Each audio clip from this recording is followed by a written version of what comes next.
Bonjour et bienvenue dans ma petite fabrique à histoire. Aujourd'hui, je vous propose de la fantaisie. Au cours de cette histoire, nous suivrons l'aventure de plusieurs enfants abandonnés. Le méchant sera un chevalier noir, l'aide un lutin, et enfin, l'objet magique sera un grimoire. Je vous propose de ce pas la lecture de Belle Sentence.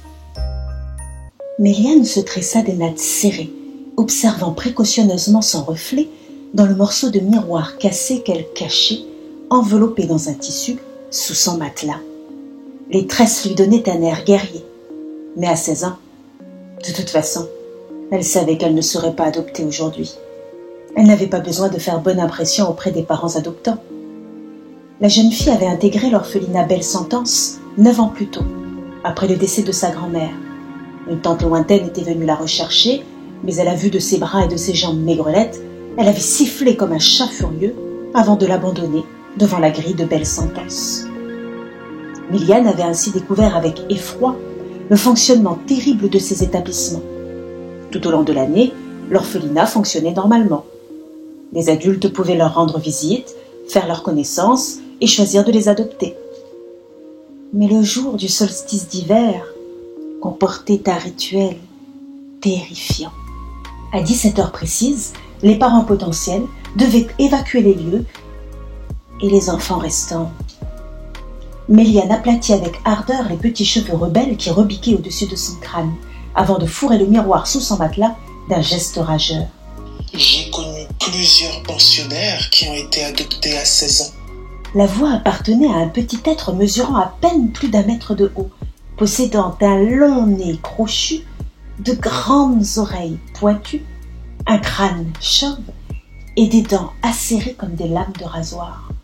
Si son apparence était effrayante, similaire à celle de son peuple, son cœur était en or. Il était accompagné d'une jeune fille brune, âgée d'1 an de moins que Méliane, prénommée Fleur. Tous deux portaient un panier de linge propre. Méliane les gratifia tous deux d'un regard sévère. « Vous nous dites ça tous les ans, et tous les ans on participe à la cérémonie. » Fleur baissa la tête, posa son panier sur le lit et sortit de la pièce, donnant l'impression de ne pas être concernée par la situation. Pourtant, Méliane était persuadée qu'elles se retrouveraient toutes les deux dans l'arène le soir même, comme à chaque cérémonie de solstice d'hiver depuis 9 ans. C'était même étonnant qu'elles soient encore toutes deux en vie, après avoir participé à autant de cérémonies. « Est-ce que tu as peur ?»« Je vais gagner, comme tous les ans. » L'être s'assit près de Méliane, le front plissé. « J'ai tellement mal, si tu savais. » révéla-t-il. La jeune fille tournant vers lui un regard étonné. À chaque solstice d'hiver, le vieux lutin accompagnait les enfants non adoptés à l'arène. Il ne disait rien, et son visage restait impassible, mais Méliane sentait qu'il détestait cette cérémonie. Tout le corps de l'être se crispait lorsqu'une faille s'ouvrait dans le sol, une lame de lave portant jusqu'à la surface le messager de la mort. Méliane frissonna en pensant au combat qui l'attendait le soir même, et surtout à son issue. Lorsque les enfants perdants devaient suivre le chevalier noir dans les entrailles de la terre, elle s'ébroua, s'obligeant à rester positive et à garder son esprit combatif avant l'affrontement. Elle gagnerait son dernier combat du solstice d'hiver et pourrait rester à l'orphelinat jusqu'à sa majorité, à 17 ans, jour qui adviendrait dans quelques mois à peine. Je ne supporte plus de regarder mes enfants suivre le chevalier noir tous les ans. C'est une torture. Méliane ne put s'empêcher de passer un bras autour des petites épaules du lutin. « Je sais, » dit-elle simplement. « Vous êtes quelqu'un de bien, monsieur. Ce ne sont pas vos règles, ce n'est pas votre faute si le roi a passé un marché avec le dieu des enfers. » Le lutin fronça les sourcils, ses épaules tressautant légèrement. Méliane comprit qu'elle ne devait pas en dire plus. Elle serra les dents, farouche. Le lutin souleva une pile de vêtements qu'il posa sur le lit de la jeune fille, dévoilant un vieux livre à la couverture rapiécée qui attira l'attention de Méliane. D'un geste doux, l'être prit le livre, le posa sur le matelas et le fit glisser vers la jeune fille qui leva un sourcil interrogateur. Tu n'as jamais apprécié la lecture. Méliane éclata de rire en repensant au cours que le vieux lutin a essayé de lui dispenser quand elle était plus jeune. Et c'est certainement pas aujourd'hui que je vais me mettre à lire un livre. Le vieux lutin eut un sourire las. Pourtant, aujourd'hui serait le jour idéal pour lire ce livre. Il accentua ses propos d'un regard appuyé. Surtout si tu n'as pas l'intention de descendre voir les adultes qui attendent en bas. Le lutin quitta la pièce silencieusement, abandonnant son livre derrière lui. Méliane soupira, jetant un regard noir à la couverture terne. Le livre était si épais qu'il devait comporter pas loin de 1000 pages. Dans un élan de loyauté envers le vieux lutin, elle souleva la couverture, faisant défiler les pages contre son pouce. Un nuage de poussière s'éleva, lui piquant les parois du nez. Elle lâcha tout en éternuant plusieurs fois. Elle n'était vraiment pas faite pour la lecture. Abandonnant l'ouvrage, elle se posta à la fenêtre et observa le jardin en contrebas. Monsieur, le vieux lutin, discutait joyeusement avec un jeune couple qui tenait un bébé dans leurs bras. Méliane reconnut bébé Hugues, qui avait été abandonné 2 jours plus tôt. C'était vraiment injuste. Les bébés et les très jeunes enfants ne restaient jamais bien longtemps à l'orphelinat. Ils quittaient rapidement les lieux, alors même qu'ils ne craignaient rien de la cérémonie du solstice d'hiver, étant trop jeunes pour y participer. Un bruit léger la fit sursauter. Fleur venait d'entrer dans la chambre, se couchant dans son lit, les yeux grands ouverts, rivés au plafond. Beaucoup de pensionnaires de l'orphelinat présentaient des comportements étranges. Après tout, ils étaient tous des enfants abandonnés, forcés de se battre les uns contre les autres 1 fois par an. Mais cela était pire le jour du solstice d'hiver. Méliane sortit de la pièce et rejoignit les cuisines, où elle vola une pomme dans laquelle elle croqua joyeusement, cachée derrière des sacs de farine. Elle était bien décidée à passer la journée à se reposer et à se préparer pour le soir. À 17h sonnantes, le soleil embrasait l'horizon, rougeoyant le ciel dans un funeste présage. Méliane rejoignit le groupe d'enfants restants, ceux qui n'avaient toujours pas été adoptés. Ils étaient à peine une vingtaine à avoir l'âge de concourir. Les plus jeunes, âgés d'à peine moins de 10 ans, paraissaient terrifiés, mais les plus grands affichaient pour la plupart des mines féroces, même si quelques-uns paraissaient résignés. Méliane remarqua que Fleur tenait fermement quelque chose contre son torse. Le livre que monsieur lui avait donné. « Hé, c'est à moi ça !» Fleur se recula, empêchant Méliane de récupérer le lourd grimoire qu'elle dissimulait sous sa cape. « Si tu le veux vraiment, il faudra te battre !» rugit la fille brune. Déjà, les enfants avançaient en file indienne derrière monsieur pour rejoindre la reine. Fleur profita de la diversion pour s'éloigner de Méliane, intégrant la file juste derrière monsieur. « De toute façon, t'en voulais pas !» articula-t-elle en chuchotant, tournant son visage furieux vers Méliane, qui fulminait. Elle avait raison, Méliane n'en voulait pas. Mais en découvrant le comportement soudain de Fleur, elle se demandait si elle n'aurait pas dû accorder plus d'importance au cadeau du vieux lutin. Comme chaque année, monsieur leur fit quitter l'enceinte de l'orphelinat, les dirigeant au-delà du grand jardin, bien après le potager, dans un endroit du domaine où les enfants n'allaient jamais, en dehors du jour maudit du solstice d'hiver. Un silence de plomb accompagnait le vieil être et tous ses pensionnaires, alors qu'ils s'engageaient dans le grand escalier, les menant au gradin. Chacun trouvait une place, les plus jeunes regroupés, serrés les uns contre les autres, les plus âgés installant de la distance entre eux. Monsieur s'installa à sa place habituelle, le visage plus pâle que jamais. Fleur ne quittait pas Méliane des yeux, ses bras serrant son grimoire sous sa cape. Lorsque le dernier fragment de soleil glissa sous la ligne de l'horizon, le sol de la reine trembla. Tous les enfants, même les plus âgés, échangèrent un regard apeuré, tandis qu'une faille colossale perçait les gradins, leur faisant face. Une odeur nauséabonde de brûlé se répandit dans l'arène, alors qu'une fumée noire s'échappait en panache du trou béant. Lorsqu'enfin elle se volatilisa, tous purent voir une vague de lames rougeoyant déferler vers la surface, portant, sans le blesser, un homme de très haute taille, entièrement revêtu d'une armure noire. Une cape sombre volait dans son dos, tandis qu'un homme obscur lui masquait le visage. Il était là, comme chaque année. Le chevalier noir, le messager de la mort, le dieu des enfers, fidèle au rendez-vous, attendant de rafler les âmes promises. Méliane prit une longue inspiration, chassant les tremblements de ses cuisses en tapant nerveusement ses doigts dessus. « Je vais gagner, ce soir je gagne. » Les plus âgés étaient toujours les premiers à se lancer. Une boîte noire et brillante se matérialisa devant le chevalier noir. Lorsque son couvercle bascula de lui-même, le dieu piocha un premier prénom qu'il énuméra d'une voix caverneuse. Méliane. Le regard de monsieur bascula vers la jeune fille. Comme à son habitude, il était impassible. Mais Méliane ressentait son émotion, presque aussi forte que s'il avait été mentionné lui-même.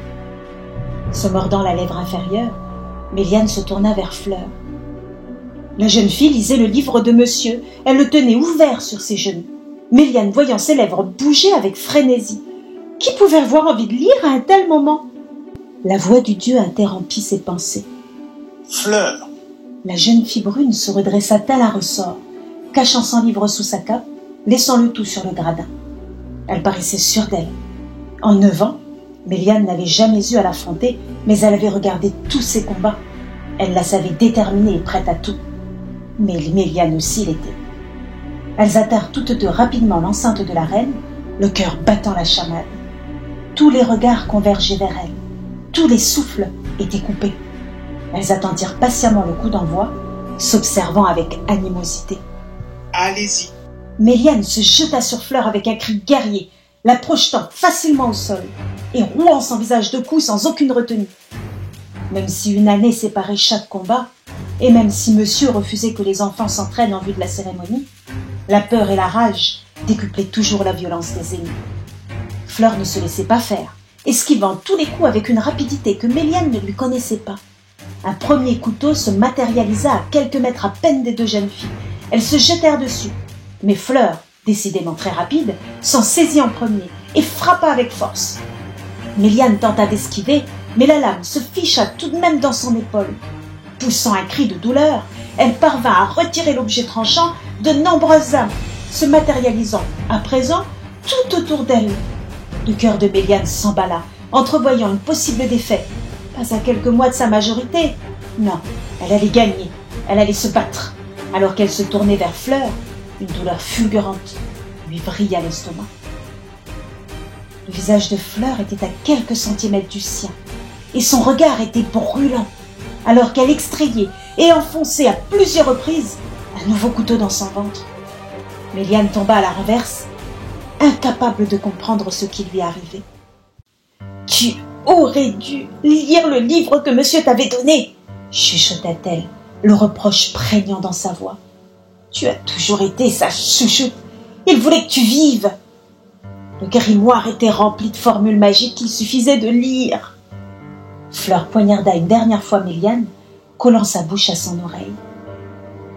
Il a clairement misé sur le mauvais cheval. Dommage. Et pardon. Méliane s'était souvent imaginé sa mort, à chaque fois qu'elle avait gagné un combat, à chaque fois qu'un ami à elle avait perdu un combat, chaque jour durant le mois précédant le solstice d'hiver et chaque jour suivant. Mais jamais elle n'avait imaginé une telle paix.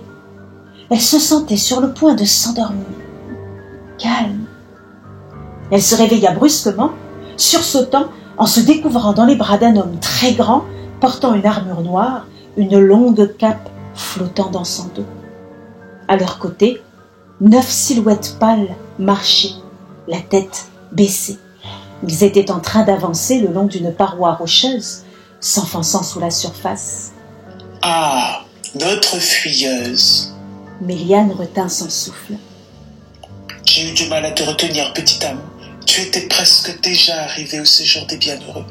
Je suis désolée d'avoir dû t'en empêcher. » Le sentiment de paix avait disparu, englouti par un froid glacial et une peur insidieuse. Elle savait qu'elle était morte et qu'elle avait frôlé la paix éternelle. Et pourtant, elle était là, pas vivante, mais éveillée, incapable de respirer, mais pouvant bouger. Quand le chevalier noir finit par la poser au sol, Méliane découvrit une immense cité souterraine, sombre et sale.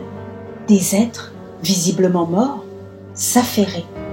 Méliane les observa avec des yeux ronds, dévisageant un jeune homme en train d'arroser une haie d'arbustes morts, près d'une femme occupée à nettoyer, sans grand succès, la façade grise d'une grande maison. Il régnait dans la ville une atmosphère infiniment triste, tandis que, dans un silence résigné, les morts s'échinaient à nettoyer des rues et des maisons obstinément sales et noires. Le chevalier avait ôté son homme et il observait avec intérêt les nouveaux venus qui prenaient conscience avec horreur de leur nouveau lieu de vie.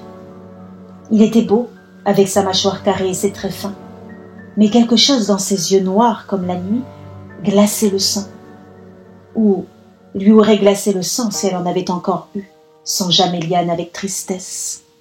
Je ne vais pas vous souhaiter la bienvenue.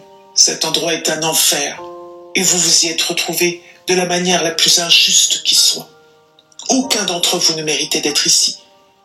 Mais vous y êtes, et vous n'avez pas le choix. Méliane avait froid, et étonnamment faim et sommeil. Elle avait du mal à se concentrer sur les propos du dieu de la mort. Il poursuivait pourtant. Vous êtes ici parce que vous avez un rôle à jouer dans l'équilibre de l'univers.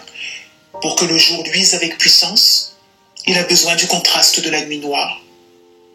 Vous êtes la nuit noire, et vous serez les petites mains qui permettront aux âmes des bienheureux de profiter de leur paix éternelle.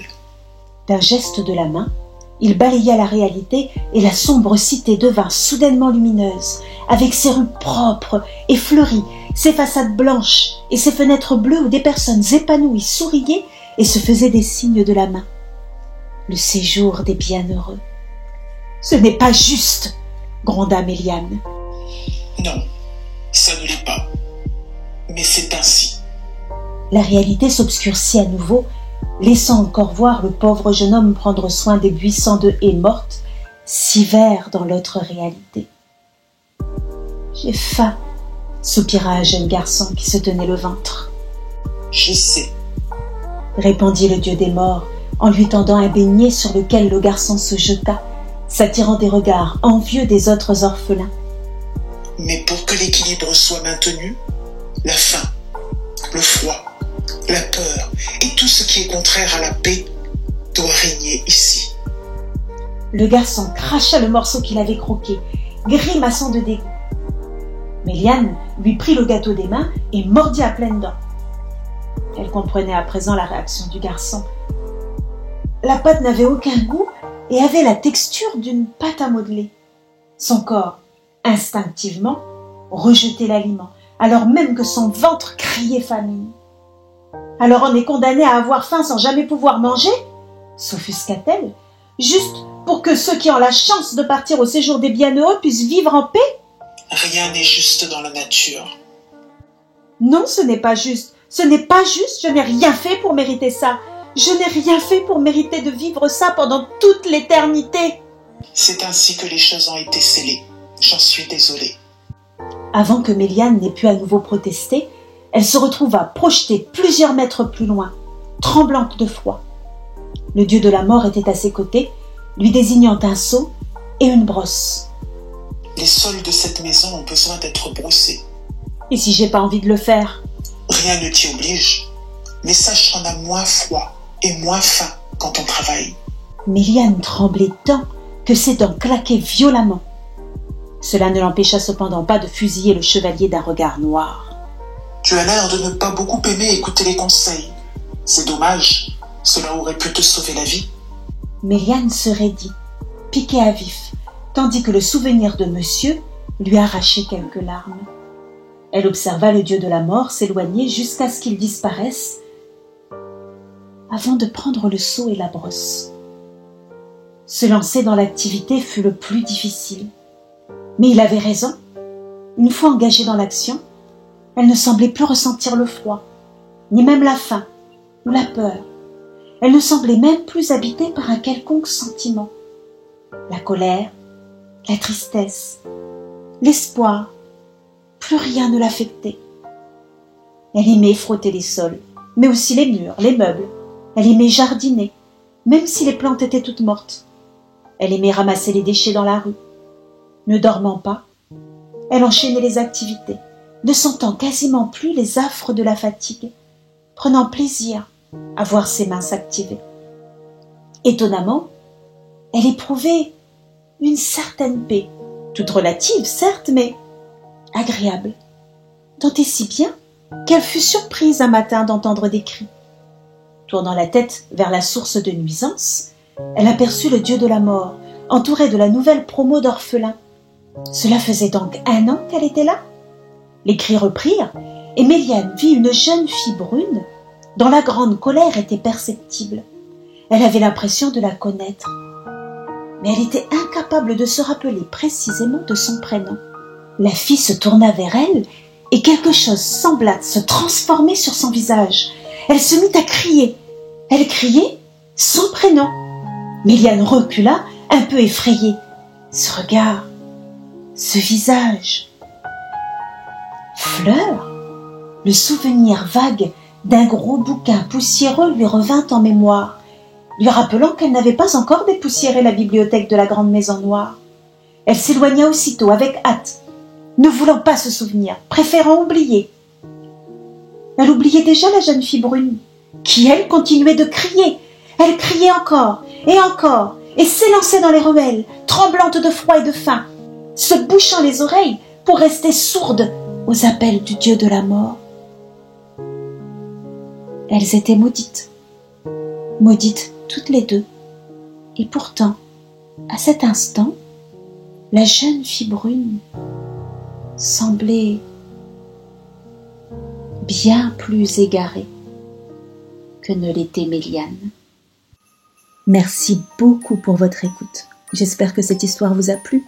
Si c'est le cas, n'hésitez pas à mettre un petit pouce bleu et à vous abonner à la chaîne pour ne pas manquer les prochaines histoires. Si ces cartes vous ont inspiré, je vous invite également à écrire votre propre nouvelle et à me l'envoyer sur mapetitefabriqueahistoire@hotmail.com. Je me ferai un plaisir de vous lire et de vous répondre.